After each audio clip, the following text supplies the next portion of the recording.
அனைவருக்கும் வணக்கம். நான் சகோதரி யோகலட்சுமி. நம்ம இப்போ தமிழ் மொழியினுடைய இலக்கிய நூல்கள் பத்தி பார்த்துட்டு இருக்கோம். அந்த இலக்கிய நூல்கள்ல நம்ம சங்க காலம், சங்கம் அறிவிய காலம், பல்லவர்கள் ஆட்சி காலத்துல பக்தி இலக்கியங்கள் சொல்லப்படுற சைவம் வைணவத்தை பத்தி பார்த்திருக்கோம். ஸோ இதுக்கப்புறம் சோழர்களுடைய ஆட்சி காலம் வருது. சோழர்களுடைய ஆட்சி காலத்துல தோன்றினதா ஐம்பெரு காப்பியங்கள், ஐஞ்சிறு காப்பியங்கள். அதுக்கடுத்து பாத்தீங்கன்னா கொஞ்சம் இடைப்பட்ட காலத்துல நாயக்கர்கள் காலம் 17ஆம் நூற்றாண்டுல தான் வரும்.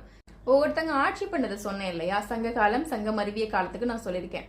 அப்போ பல்லவர்களுடைய ஆட்சி காலம், சோழர்களுடைய இவங்களுக்குலாம் கால வரிசை வேணும்னாலும் எனக்கு கமெண்ட் பண்ணுங்க, நான் உங்களுக்கு சொல்றேன். அதே போல நாயக்கர்களுடைய ஆட்சி காலம் அப்படிங்கிறது 17ஆம் நூற்றாண்டுல தான் வருது. அப்போ அதுக்கு இடைப்பட்ட காலத்துல இவங்க எப்ப முடிப்பாங்க, சோழர்கள் எப்ப முடிப்பாங்க அப்படின்னா கிபி 9ஆம் நூற்றாண்டுல இருந்து 11ஆம் நூற்றாண்டு வரைக்கும் இவங்களுடைய ஆட்சி காலம் நடக்கும். இதுக்கு இடைப்பட்ட காலத்துல இடைக்கால சோழ பாண்டியர்களும் பிற்கால சோழ பாண்டியர்களும் இடம்பெற்றிருப்பாங்க. நூல்கள் ரொம்ப குறைவானதுதான், சரிங்களா? சோ அதுக்கடுத்து நாயக்கர்களுடைய காலத்துலதான் சிற்றிலக்கியங்கள் தோன்றும். அப்ப அந்த சிற்றிலக்கியங்கள்ல தான் என்னென்ன வரும் அப்படின்னு பாத்தீங்கன்னா உலா, பள்ளு, கோவை, கலம்பகம் இந்த மாதிரி வரும். ஒவ்வொரு நூலை பத்தியும் ஒவ்வொரு ஸ்டோரி வேணும் அப்படின்னா என்னன்னு தெரிஞ்சுக்கணும் அப்படின்னா கமெண்ட் பண்ணுங்க, கண்டிப்பா நான் சொல்றேன்.